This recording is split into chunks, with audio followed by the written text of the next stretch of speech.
tardes, alumnos del séptimo grado, ¿cómo están? Una vez más nos reencontramos el día de hoy para un nuevo contenido en la disciplina de Historia y Geografía.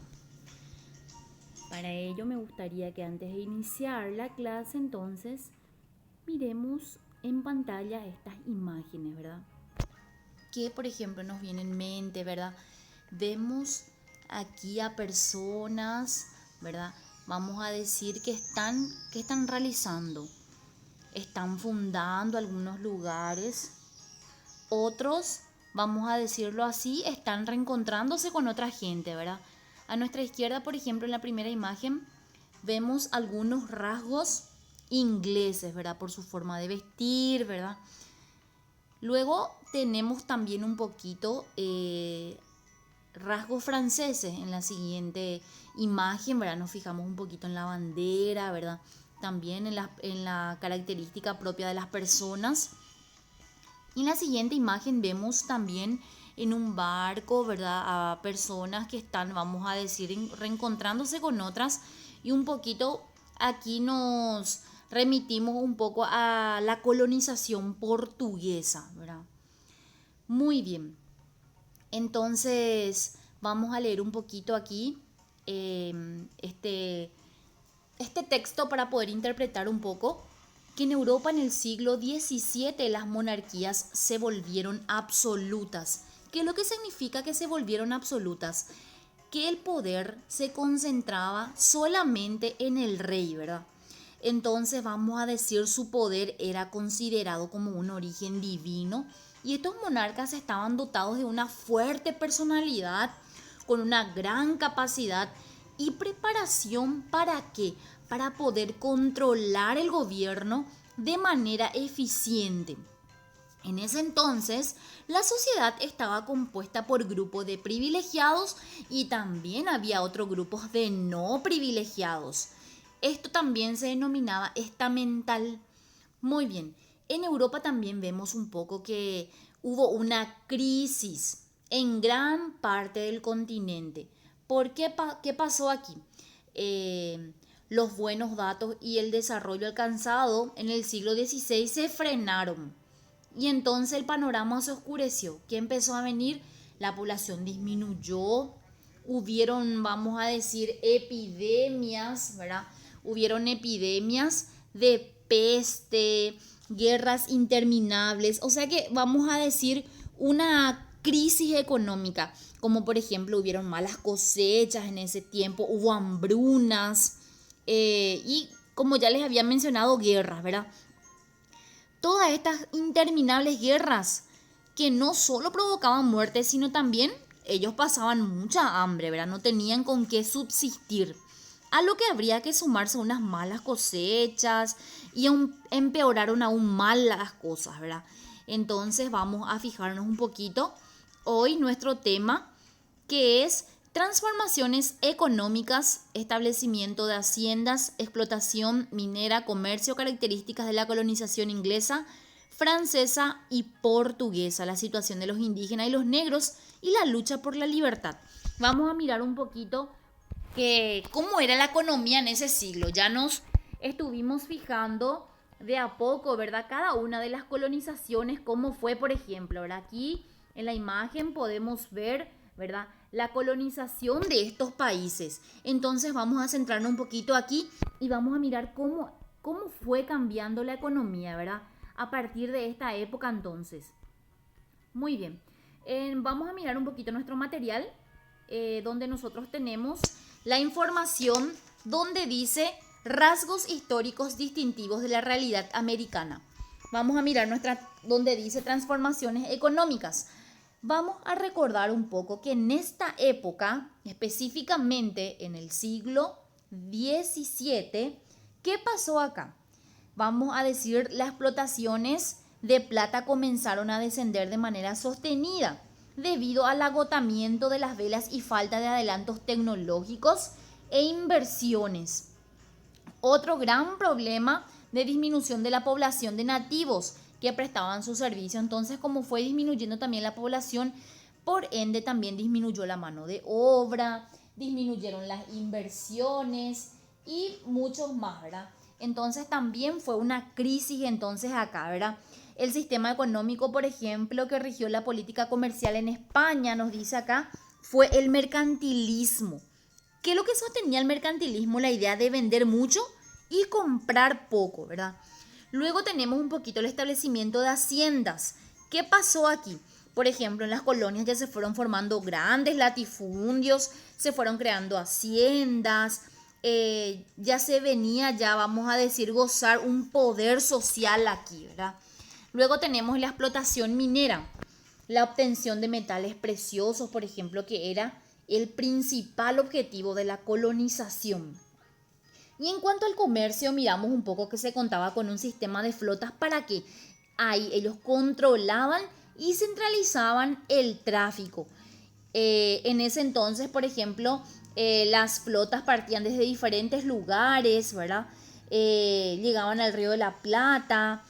También podemos fijarnos también acá que hubo una consecuencia de este sistema de comercialización que, por ejemplo, los productos europeos trataban de llegar a toda la colonia y el precio, vamos a decir, encarecía por la cantidad de intermediarios.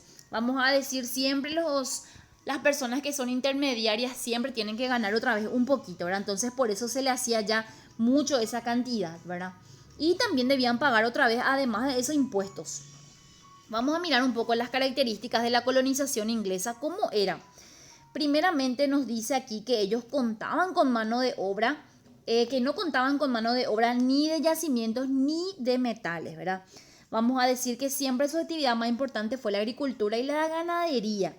Ellos también, vamos a decir, tenían producción de plantaciones, pero para ellos siempre requerían una gran cantidad de mano de obra. Y era eso lo que vamos a decir de repente fue disminuyendo. Luego también en esta colonia, por ejemplo, se vivía un clima de respeto, de libertad, ¿verdad? ¿Y cómo era la sociedad en este tiempo? La sociedad, por ejemplo, se caracterizó por la ausencia del mestizaje. Se componía de propietarios que poseían grandes plantaciones del sur, comerciantes y también, vamos a decir, los sirvientes blancos que eran voluntarios y esclavos. ¿Cómo era la economía? Como ya habíamos dicho que la principal actividad era la agricultura y la ganadería, también la industria y el comercio. Ellos, por ejemplo, producían cereales, también producían tabaco, algodón, carne, pescado, ¿verdad? Muy bien, vamos a mirar un poquito cómo era la colonización portuguesa. Primeramente, vamos a decir que ellos no encontraron poblaciones indígenas en el momento en que se realizó la colonización, ¿verdad? Ni siquiera metales preciosos, ¿verdad? Poca resistencia ofrecieron los naturales. ¿Cómo estaba establecida la sociedad en este entonces? La sociedad, por ejemplo, había un grupo bien diferenciado. De la costa compuesta por una cerrada aristocracia portuguesa, terrateniente. ¿Qué significa eso? Vamos a decir que son personas apoderadas, vamos a decir, cuando hablamos de la aristocracia. Y había otro donde se empleaba la mano de obra esclava que no recibía buenos tratos, ¿verdad? Como siempre nosotros solemos ver, ¿verdad? Que los esclavos no eran tratados como personas humanas, vamos a decirle, ¿verdad? También había una clase media de comerciantes, ¿verdad? Entonces, también surgieron los bandeirantes. ¿Quiénes eran? Eran aventureros y exploradores. Generalmente eran mestizos llamados mamelucos, entonces. Y también en la parte de la economía, por ejemplo, ellos encontraron un árbol muy valioso que era el palo de Brasil, que servía para teñir las telas textiles. Después de talar bosques, ellos se dieron cuenta de que las tierras eran buenas para el cultivo. Por ejemplo, en especial para el azúcar. Ellos tampoco contaban con mano de obra suficiente, pero ellos la solución fue traer la mano de obra esclava. Entonces ahí vamos a decir fue diferenciándose. Luego vemos un poco la colonización francesa. ¿Cómo fue la colonización francesa? Aquí, por ejemplo, para que ellos puedan establecerse, lucharon mucho contra los compatriotas traficantes de pieles. Ellos, por ejemplo, participaron en las órdenes de los jesuitas y los franciscanos. Y a esto le denominó una región Nueva Francia, ¿verdad? En cuanto a la economía, por ejemplo, ellos aplicaron la teoría mercantilista. El comercio de la piel era lo más rentable para ellos. La población estaba diseminada en pequeños puestos comerciales y misiones fuertemente armadas. El rey, por ejemplo, siempre nombraba un gobernador que era el comandante militar y un intendente encargado de la administración. Vamos a mirar un poquito cómo era la situación de los indígenas. Ellos, por ejemplo, vamos a decir, en este entonces también trabajaban como esclavos. La economía de los nativos, por ejemplo, fue alterada por los españoles. ¿Por qué? Porque su sistema económico se basaba sobre dos principios fundamentales, que era la reciprocidad y la redistribución. El empleador fue reemplazado por el español. ¿Y qué pasó? Las comunidades seguían produciendo, pero no para su comunidad, sino que ya para otros, ¿verdad? Luego encontramos un poquito aquí, vemos la lucha por la libertad. ¿Quiénes lo que querían acá lograr la libertad, verdad? Las leyes españolas establecidas en América impedían los grandes trabajos a los que habitualmente los nativos se hallaban sometidos. Podemos fijarnos también de que a pesar de estas disposiciones se prolongaban las injusticias, los abusos, ¿verdad? Sufrían de todo tipo de abuso, ¿verdad? También podemos fijarnos que la acción de la libertad a un esclavo se denomina manumisión. Por esta vía, muchos esclavos dejaron atrás la condición servil para comenzar una nueva vida como personas libres. Las manumisiones, por ejemplo, se pueden dar de diferentes maneras. Que el mismo esclavo comprende su libertad, que consigna a alguien que se la compre, o que los propios amos lo libran del yugo de la esclavitud. Entonces, de esa manera, ellos pueden ser libres. Muy bien, vamos a mirar un poquito nuestro ejercitario donde dice: explico la importancia de las transformaciones económicas. Vamos a mirar un poquito lo que estuvimos mencionando en cuanto al comercio. ¿Qué podemos decir del comercio? Dijimos, por ejemplo, que contaba con un sistema de flotas para controlar y centralizar el tráfico, ¿verdad? A grandes rasgos podemos decir, por ejemplo, que aquí partían de varios lugares, donde se realizaban, por ejemplo, grandes ferias. ¿Qué se hacía aquí? Se cargaban materias primas, ¿verdad? Lo primordial iremos poniendo, ¿verdad? No muy largo, sino que solamente las ideas principales. Después vamos a mirar un poquito en la explotación minera. ¿Qué podemos sacar nosotros de la explotación minera? Que, por ejemplo, se obtenía mediante ahí metales preciosos, que era el principal objetivo de la colonización.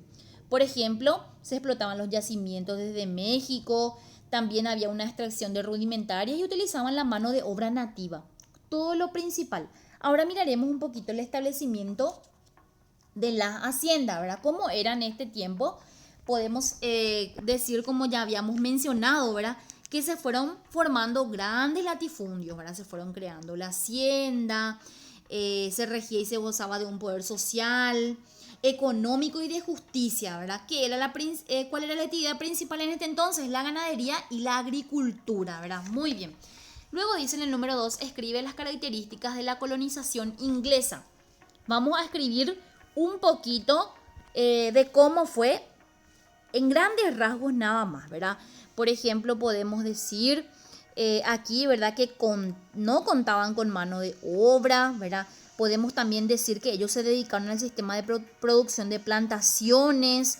También podemos decir acá que en la sociedad, por ejemplo, se caracterizó por la ausencia del mestizaje. Y en cuanto a la economía, podemos decir que ellos se dedicaban a la agricultura y a la ganadería, y como así también a la industria y el comercio, ¿verdad? Un poquito de cada uno, así la idea principal.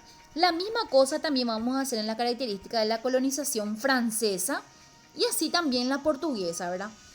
Muy bien, entonces al término de la tarea van a escribir sus nombres, sus apellidos y me van a enviar.